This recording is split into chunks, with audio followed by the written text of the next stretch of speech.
Jawaharlal Nehru university में लगे इन नारों के बाद उठा आक्रोश अब भी कम नहीं हुआ है।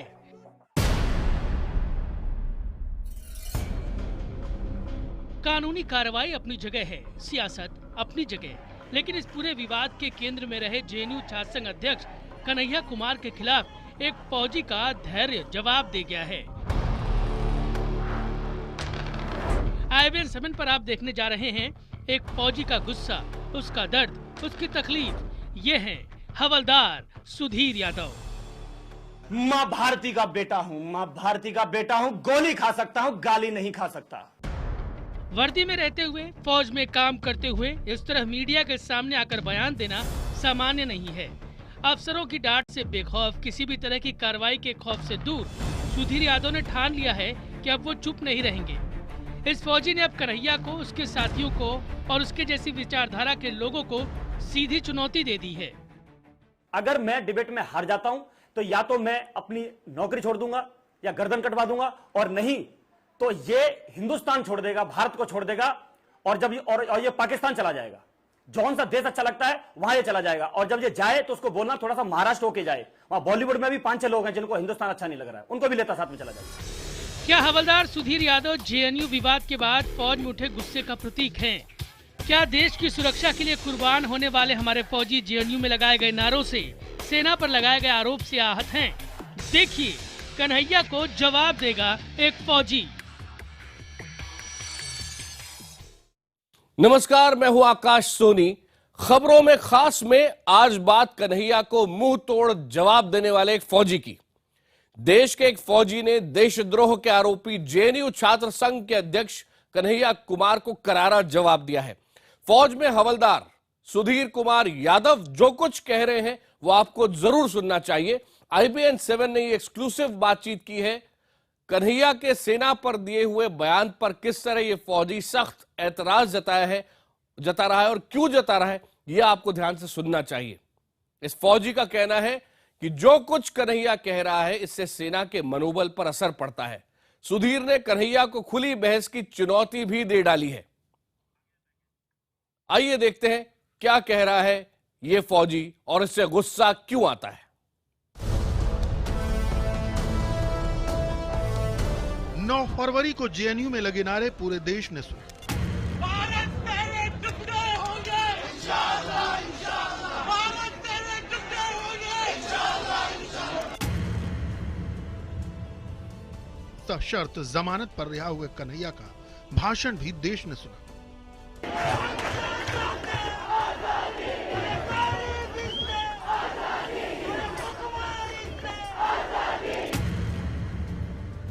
इसके बाद कन्हैया के बोल फूटे। महिला दिवस पर कन्हैया ने सेना पर संगीन इल्जाम लगाया। हम सैनिकों का सम्मान करते हुए इस बात को बोलेंगे कि कश्मीर के अंदर महिलाओं का बलात्कार किया जाता है सुरक्षा बलों। जेएनयू में जो कुछ हो रहा है, कन्हैया जो कुछ बोल रहा है, उस पर एक फौजी भड़क उठा है। अपनी वर्दी से बंधे होने के बावजूद उसने कन्हैया के खिलाफ मोर्चा खोल दिया है। हवलदार सुधीर यादव भारतीय सेना की तोप रेजिमेंट का है, राजौरी में तैनात रहा है और इस वक्त अस्थायी ड्यूटी के लिए गुजरात के सुरेंद्र नगर आया हुआ है। सुनिए कन्हैया को उसका पहला जवाब। मैं जब बॉर्डर पे ड्यूटी देता हूं तो उस वक्त सिर्फ यही सोचता हूं कि मैं देश के लिए सेवा कर रहा हूं और इसके बदले मुझे देशवासियों से बहुत ज्यादा सम्मान मिलता है। लेकिन इसी सम्मान को जब यदि कोई ठेस पहुंचाने की कोशिश करेगा, मां भारती को गाली देने की कोशिश करेगा, थल सेना को गाली देने की कोशिश करेगा, तो मेरा आक्रोश इसी तरह झलकेगा। मैंने जब ये बयान सुने उसके, जो उसने जेएनयू के अंदर अपने छात्रों के साथ दिए, उसके बयानों पर पीछे खड़े छात्र जब ताली बजा रहे थे, तब मुझे लगा कि अब देश में ये कुछ दूसरी तरह का माहौल बनाना चाहता है। और उसने जो बयान दिए कि सेना के खिलाफ, कि हम लोग, मुझे शर्म आती है कि ऐसा बोलते वक्त कि तूने महिला दिवस के दिन बोला कि हम लोग से बलात्कार हुए हैं, हम लोगों से ये हुआ है। इस वजह से इतना आहत हुआ हूं कि मैंने फौज की बंदिशों को तोड़कर एक कदम आगे लिया है और अपना एक खत इसके साथियों के खिलाफ और ऐसी विचारधारा रखने वाले सभी के लिए मैंने FIR दर्ज करने के लिए अर्जी दी है, जो कि मैंने महामना राष्ट्रपति जी को, आदरणीय प्रधानमंत्री जी को, मुख्यमंत्री दिल्ली को पुलिस कमिश्नर अधिकारी को और रक्षा मंत्री को दिया है। और मैं चाहता हूं कि मेरी जल्द से जल्द एफआईआर दर्ज हो और ये देश के सामने अपने सभी साथियों के साथ घुटने के बल आकर, ये मेरा क्लॉज जोड़ें कि घुटने के बल आकर पूरे देश के सामने मां भारती से माफी मांगे और उसके बाद जेल जाए। IBN 7 से बात करते हुए हवलदार सुधीर यादव ने कहा कि सेना के लिए एफएसपा को बनाए रखना बेहद जरूरी है। अगर एफएसपा को हटा दिया जाएगा तो ऐसा ही होगा जैसे सैनिकों को हाथ बांधकर जंग के मैदान में छोड़ दिया जाए। अब सपा को हटाने की बात करते हैं। Armoured force special power act for Indian army, उसको हटाने का मतलब ये शायद नहीं जानता होगा। मैं बताता हूं कि इसको हटाने का मतलब है कि मेरे हाथ पीछे ऐसे बांध दिए जाएं और मुझे फिर कहा जाए कि सीमा पे जाके मैं अपने भारतवासियों की सुरक्षा करूं। पुलिस से उसका डंडा ले लिया जाए, उसकी राइफल ले ली जाए और फिर उसको कहा जाए कि चंबल घाटी में जाके वो सुरक्षा करे। अब सपा को हटाने की बात करते हैं। हम पर उंगली उठाते हैं कि हमसे ये हुआ है। मैं सीधा पूछना चाहता हूं, ये बोलता है कि मैंने कहा था कि सेना का हम सम्मान करते हुए कहते हैं कि ये उन्होंने ये गलती की है। मतलब ये है कि इसने बड़ी तमीज से गाली दी है हमको, और इससे बड़ी भद्दी एक फौजी को गाली लग नहीं सकती है। फौजी सुधीर यादव तमतमाया हुआ है। जेएनयू में देश के टुकड़े होने के नारों की गूंज से भड़का हुआ है। आपको फिर सुनाते हैं 8 मार्च को कैसे कन्हैया ने मानवाधिकार उल्लंघन के नाम पर सेना का अपमान किया। कि तुम लास्ट कोशिश कर लो, हम ह्यूमन राइट वायलेशन पे बोलेंगे, हम आपसपा के खिलाफ बोलेंगे, हम सैनिकों का सम्मान करते हुए इस बात को बोलेंगे कि कश्मीर के अंदर महिलाओं का बलात्कार किया जाता है सुरक्षा बलों द्वारा। हम ये बोलेंगे कि देश की सुरक्षा सीमा पर खड़े लोगों की है, लेकिन हम यह भी बोलेंगे कि वॉर में आप रुवांडा का उदाहरण उठा करके देख लीजिए, एक साथ खुले मैदान में हजारों हजार महिलाओं के साथ बलात्कार होता है। ये आज की भी घटना है। मैं सीधी सी बात कहना चाहता हूं बिना बकवास किए कि मैं पूछना चाहता हूं कि क्यों बोला है। इस वक्त ऐसा कौन सा माहौल है, तुझे कौन सी जरूरत पड़ गई जो तूने ऐसा बयान दिया? आप इस देश को कौन सा चेहरा दिखाना चाहते हैं? इस सेना का कौन सा रूप आप दिखाना चाहते हैं? मुझे बिल्कुल लगता है ये पॉपुलैरिटी में आने के लिए, मीडिया में आने के लिए, ये आजकल पहले तो हम यही बर्दाश्त कर रहे थे कि चलो मोदी का फैशन तो मोदी का विरोध तो आजकल फैशन हो गया है। आपको कोई राजनीति। हवलदार सुधीर यादव ने अब कन्हैया और उसके साथियों को खुली चुनौती दी है कि आकर एक फौजी से बहस कर लें। IBN 7 से बात करते हुए सुधीर ने आरोप लगाया कि कन्हैया जैसे लोग देश को गुमराह करना चाहते हैं। मैं उसको टॉपिक देता हूं। आप गरीबी की बात करना चाहते हैं? आप अगर गरीबी की बात करना चाहते हैं तो उन किसानों का उन किसानों के दर्द की बात कीजिए। अगर आप मध्यम परिवार की, जो कि न तो भिखारी की तरह हाथ फैला सकता है और ना ही ज्यादा पैसे कमा सकता है, वो एक महीने में कैसे गुजारा कर सकता है ना, उसके दर्द पे आप बात कीजिए। उस किसान की बात कीजिए जो जमीन का सीना चीर के आलू निकालता है, उसको 8 या 9 रुपए मिलते हैं, और उसी आलू को जब वो लेस बना के, अंकल चिप्स बना के बेचते हैं, उनको 400 रुपए मिलता है। अगर आपको बात करनी है तो इन पे कीजिए। देश को आप गुमराह करना चाहते हैं, किसी की आवाज बनना नहीं चाहते। आप सिर्फ अलगाववादियों का खुद में युवराज ढूंढते हैं। आप उनका एक उत्तराधिकारी बनना चाहते हैं, और उनको जाके आप बताइए कि युवराजों के दिन वैसे भी ठीक नहीं चल रहे हैं। जेएनयू में गूंजे नारों की कसक सुधीर के दिल से उतरी नहीं। सुधीर की माने तो अगर वो कन्हैया और उसके साथियों से बहस में हार गया तो अपनी गर्दन कटवाने तक के लिए तैयार है। मैं कन्हैया को चुनौती दे रहा हूं, कन्हैया के साथ देने वालों को चुनौती दे रहा हूं, और उसके पीछे जितने भी लोग जो ये मानते हैं कि जो कन्हैया मानता है, मैं उन सबसे चुनौती करना चाहता हूं।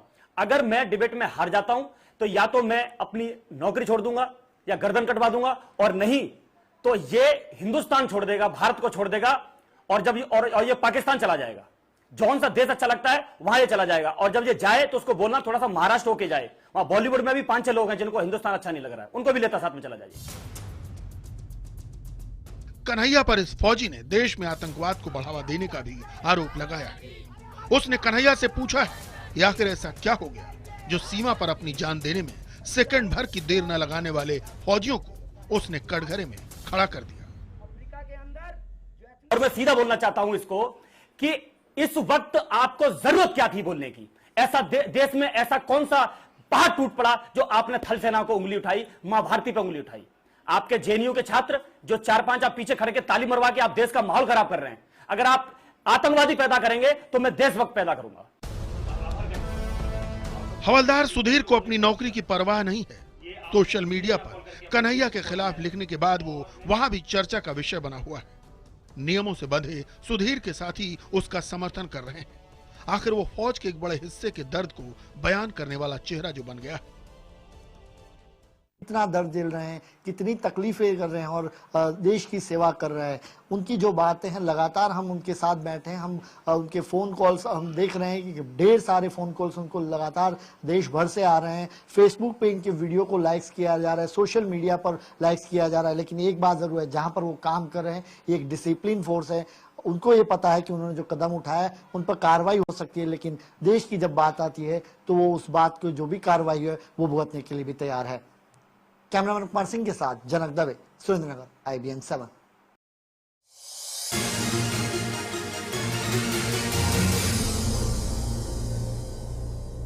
खबरों में खास में आपका एक बार फिर स्वागत है। हम आपको दिखा रहे हैं कन्हैया को कैसे मिल रहा है मुंह तोड़ जवाब। सेना में हवलदार सुधीर कुमार यादव ने कन्हैया पर आरोप लगाया है कि वो अलगाववादियों को हीरो बना रहा है। सुधीर ने बाकायदा राष्ट्रपति और प्रधानमंत्री को भी कन्हैया के खिलाफ चिट्ठी लिखकर कार्रवाई करने की मांग की है। जेएनयू विवाद के बाद कुछ लोगों का कहना है कि कन्हैया के तौर पर देश को एक नया और मजबूत नेता मिला, लेकिन क्या देश की फौज भी ऐसा ही सोचती है? IBN 7 से बात करते हुए हवलदार सुधीर यादव ने कहा कि कन्हैया के खिलाफ खुलकर मोर्चा लेने पर उन्हें देश भर के फौजी दोस्तों से बधाई मिल रही है। सुधीर की माने तो जैसी तकलीफ उन्हें है वैसी ही हर फौजी को है। मैं सिर्फ शब्दों में बयां कर रहा हूं आपके सामने। आप विश्वास मानिए, मेरे पास आज हिंदुस्तान से, मैं नहीं जानता कि मेरे फोन में कितने कॉल्स आए होंगे और मैंने वो सभी उठाए हैं। 4-5 हजार कॉल आ चुके हैं, आउट ऑफ कंट्री से कॉल आ चुके हैं। वो रो पड़ते हैं जब मुझसे बात करते हैं, मैं उन्हें सिर्फ चुप करा रहा हूं। वो बोलते हैं कि ये तुम्हारा अपमान नहीं, ये हमारा अपमान है। मेरा हर फौजी, हर सैनिक इस दर्द से गुजर रहा है, लेकिन मैंने सिर्फ एक कदम आगे बढ़ाया है, उन्होंने सिर्फ कदम आगे नहीं बढ़ाया है। उन्होंने मुझे गले लगा के मेरा उत्साह, मेरा साहस को सलाम किया है और उन्होंने कहा कि ऐसे ही आगे बढ़ते रहना। आपको बता दें कि कन्हैया ने देश के सैनिकों पर यह आरोप भी लगाया था कि सैनिकों की वर्दी में एक खास विचारधारा के लोग दूसरों को देशभक्ति का पाठ पढ़ा रहे हैं। सुधीर ने इसे भी पूरी तरह से खारिज किया। तथाकथित सैनिकों के मार्च के बारे में मैंने कहा था कि सैनिक के भेष में, वो सैनिक नहीं, सैनिक के भेष में एक खास विचारधारा के लोग हम लोगों को देशभक्ति का पाठ पढ़ा। माँ भारती का बेटा हूँ, माँ भारती का बेटा हूँ, गोली खा सकता हूँ, गाली नहीं खा सकता। फौज रहते हुए एक फौजी तमाम नियमों से बंधा रहता है। इस तरह मीडिया में बयान देने की इजाजत उसे नहीं होती, लेकिन सुधीर ने तो पहले ही सोशल मीडिया पर अपना गुस्सा सार्वजनिक करके, फिर राष्ट्रपति PM को चिट्ठी लिखकर और अब कैमरे के सामने अपना गुस्सा निकालकर एक तरह से सारे नियम ताक पर रख दिए हैं। कन्हैया और उसके साथियों पर भड़के सुधीर में किसी कार्रवाई का कोई खौफ नहीं है। जी, मैं बिल्कुल माफी मांगता हूं अपने कमांडिंग ऑफिसर से, अपने सिस्टम से, कि मैंने उनसे परमिशन नहीं ली, क्योंकि मेरे दिल की आवाज थी। अगर मैं परमिशन मांगता, I know about the system very well. 12 साल से मैं यहां सर्विस करता हूं। उनकी भी मजबूरी है कि वो मुझे परमिशन दे नहीं पाते। अगर वो उनकी मजबूरी है कि वो परमिशन नहीं दे सकते और उसके बाद भी मुझे हिंदुस्तानियों तक ये बात पहुंचानी तो मैं करता। ऑर्डर डिसोबे मेरे पर और लगता, और भी 2-3 चार्ज लगते। अभी सिर्फ इतना है कि मैंने उनसे पूछा नहीं है। मैंने अपनी बात हिंदुस्तानियों तक रखी है। अगर मैंने गलत किया हो तो मैं सजा भुगतने के लिए तैयार हूं। देश में एक तरफ कन्हैया जैसे नौजवान हैं, दूसरी तरफ सुधीर जैसे नौजवान फौजी भी हैं। दोनों के ही अपने अपने तर्क हैं। सवाल ये कि विचारधारा की ये लड़ाई, ये बहस किसी अंजाम तक पहुंचेगी या फिर सियासी दल इसका फायदा उठाकर ले जाएंगे।